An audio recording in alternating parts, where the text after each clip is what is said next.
Assalamualaikum warahmatullahi wabarakatuh. Bertemu lagi dengan saya, Beni Dwi Komara, Sarjana Sains Magister Manajemen. Kali ini kita akan membahas tentang skripsi, khususnya bab 3 tentang metodologi penelitian. Khusus video kali ini kita akan membahas tentang metodologi penelitian kuantitatif. Bab 3 ini bertujuan untuk mempermudah kita melakukan penelitian, di mana nantinya kita akan menentukan metodologi yang digunakan, dalam hal ini kuantitatif. Kemudian kita menentukan langkah-langkah apa saja yang perlu dilakukan terkait metodologi ini agar penelitian bisa dilaksanakan dengan menjawab seluruh pertanyaan dan permasalahan yang sudah didefinisikan pada bab 1. Seperti apa itu langkah-langkahnya? Mari kita simak hingga selesai video ini.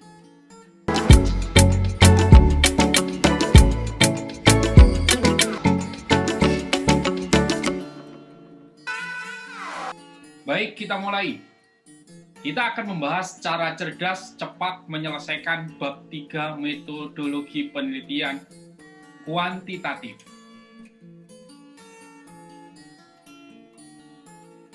Yang pertama, dalam video ini kita akan menggunakan contoh, yaitu skripsi yang berjudul Pengaruh Brand Image, Kualitas Produk, Harga, dan Kualitas Layanan terhadap keputusan pembelian semen di PT Semen Indonesia Logistik Cabang Gulumantung, Gresik. Karya dari Anisatun Nur Fitriani 2019. Anda bisa mengakses sesuai dengan alamat website yang ada di layar monitor.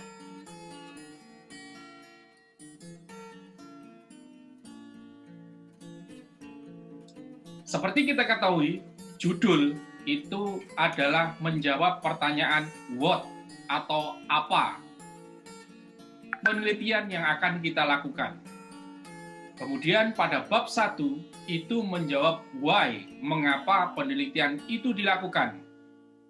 Kalau contoh skripsi ini, penelitian ini bertujuan untuk menganalisis pengaruh variabel citra merek, kualitas produk, harga, dan kualitas pelayanan terhadap keputusan pembelian pada PT Semen Indonesia Logistik Cabang Gulumantung, Gresik.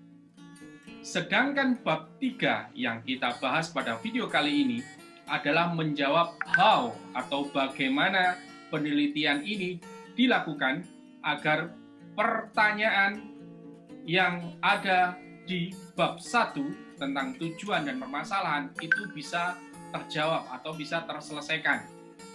Jadi bab 3 di sini, kalau dalam tesis ini menjelaskan bahwa jenis penelitian ini menggunakan kuantitatif dengan sampel sejumlah 194 konsumen dengan teknik pengambilan sampel menggunakan incidental sampling. Tidak hanya itu saja, tentu saja di dalam bab 3 ini kita akan mengetahui when atau kapan penelitian ini dilakukan dan where atau di mana penelitian ini dilakukan, baik itu mengenai penjelasan populasi maupun sampling yang akan diambil. Untuk lebih detailnya, mari kita akan masuk ke metode penelitian yang bertujuan untuk mempermudah penelitian dengan menggunakan metode penelitian yang sistematis untuk memecahkan permasalahan penelitian. Baik, kita masuk ke pemahaman awal dulu tentang mengapa kita menggunakan pendekatan kuantitatif. Karena penelitian ini bertujuan untuk mengukur sesuatu atau memprediksi kejadian ke depan berdasarkan data-data atau historical data yang ada dan atau menguji suatu teori atau hipotesis.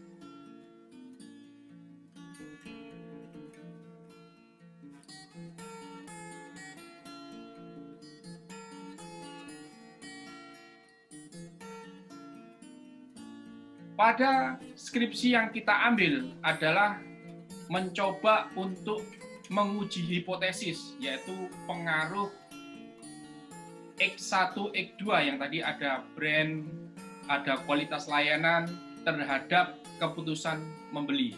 Jadi karena tujuannya adalah untuk menguji hipotesis, maka metode yang digunakan dalam hal ini adalah metode kuantitatif.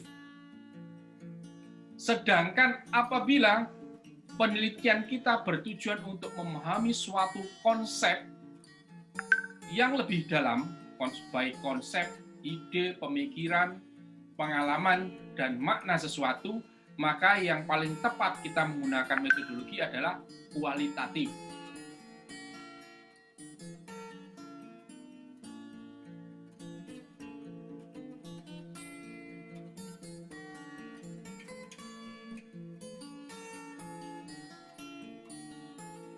Kebanyakan mahasiswa ketika mengerjakan skripsi masih mengalami kebingungan dan mengambil metode yang salah dalam hal ini.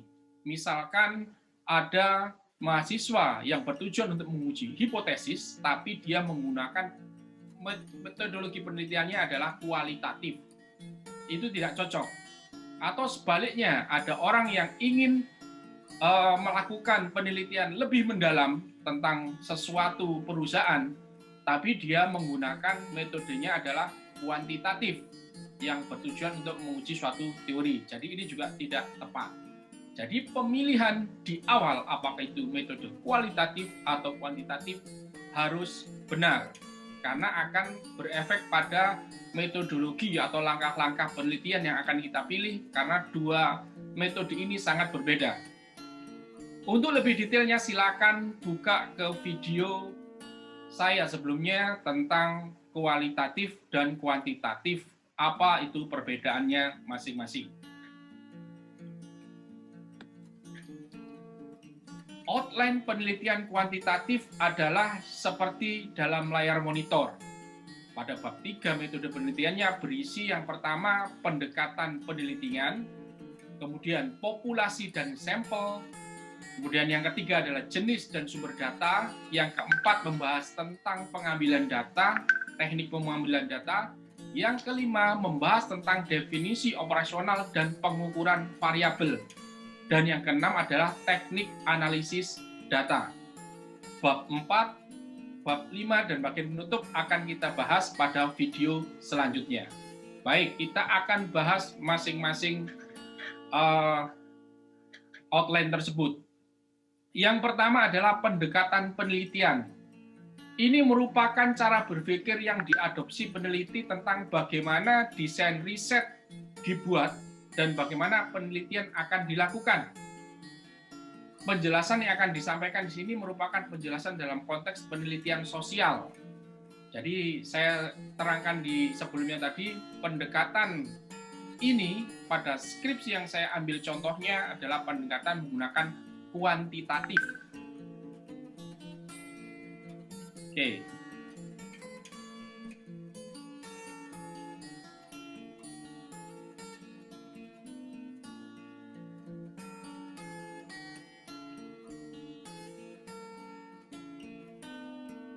Kita lanjutkan. Ini contohnya di dalam skripsinya tertulis seperti ini.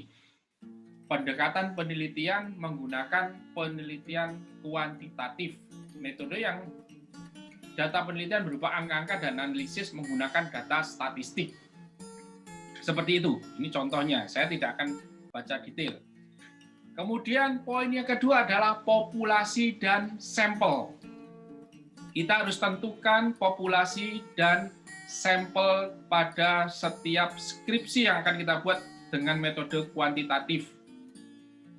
Populasi sebagai keseluruhan objek yang akan diteliti, sedangkan sampel adalah bagian tertentu dari keseluruhan objek yang akan diteliti.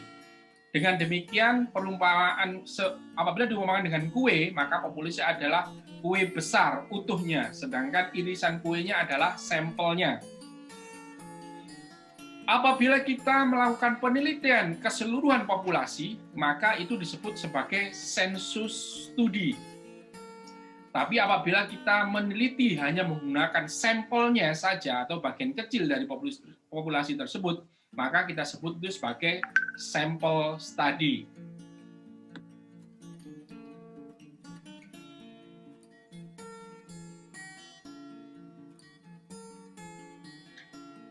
Ini gambaran, misalkan populasi itu ada 1.000 orang, apabila kita menggunakan sample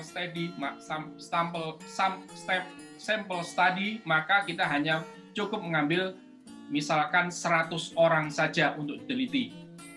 Sedangkan kalau kita menggunakan sensus study, maka 1.000 orang tersebut harus kita teliti.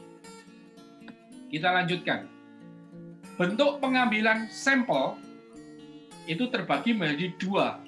Yang pertama adalah probability sampling, atau semua anggota populasi berpeluang menjadi sampel penelitian, atau yang kedua adalah non-probability sampling, atau tidak semua anggota populasi berpeluang menjadi sampel. Ada berbagai macam jenis pada dua sampel tersebut, dua bagian tersebut. Kita ambil contoh yang probability sampling adalah para karyawan di suatu perusahaan. Jadi statusnya sama, semua orang bisa dijadikan sampel. Atau para nasabah di suatu bank, itu juga sama. Kalau non-probability atau tidak semua anggota populasi berpeluang menjadi sampel, contohnya adalah para pengunjung yang datang ke supermarket. Hanya yang datang saja, yang ketika ditemui, non-probability. Atau para penonton suatu konser musik terbuka. Jadi kalau dia tidak menjadi penonton pada konser musik terbuka, maka dia tidak bisa dijadiin sampel. Itu contohnya. Kita lanjutkan. Ini contoh dari skripsi. Ketika mereka menjadikan populasi pembeli semen Indonesia, itu adalah populasinya, maka mereka memilih sampel non-probability sampling sejumlah berapa sesuai dengan rumus panduan, rumus setelah di atas. Mereka menggunakan 154 orang yang datang, konsumen yang datang untuk membeli produk semen tersebut. Itu yang mereka pilih sebagai sampel. Kita lanjutkan di poin yang ketiga, tentang jenis dan sumber data. Sumber data itu ada dua, ada primer dan sekunder. Primer dalam hal ini diambil melalui kuesioner yang dibagikan kepada subjek yang diteliti. Kemudian kalau sumber data sekunder itu diambil dari data yang tidak diperoleh secara langsung oleh peneliti. Misalkan sumber-sumber yang sudah dihasilkan oleh pihak lain. Seperti apa? Seperti data kependudukan yang diambil dari Badan Pusat Statistik, data impor-ekspor yang diambil dari Bea Cukai, isu-isu suatu daerah yang didapatkan dari liputan di koran atau wawancara yang dikenal di berita nasional, kemudian data-data yang lain, seperti yang ada di depan itu, dan banyak lagi yang lainnya. Ini contoh di dalam penulisan skripsi, jenis data. Jenis data disebutkan bahwa data yang diperoleh dalam penelitian ini adalah jawaban responden berdasarkan indikator variabel harga sebagai X1, kemudian kualitas produk sebagai X2, promosi sebagai X3, dan keputusan pembelian sebagai Y yang diajukan kepada responden. Sumber data yang diperoleh dalam penelitian ini berasal dari data konsumen yang datang dan membeli produk semen PT Semen Indonesia Logistik Cabang Golomantung, Gresik. Jadi di sini perlu dijelaskan mengapa kita memilih tempat penelitian di situ. Kalau dalam hal ini di PT Semen, produk pembeli PT Semen di PT Semen Indonesia Logistik Cabang Gantung. Dijelaskan, karena itu akan bisa menjawab pertanyaan penelitian. Jadi alasannya bukan alasan karena dekat atau karena ada fasilitas, yang alasan-alasan yang non formal. Jadi cari alasan yang formal.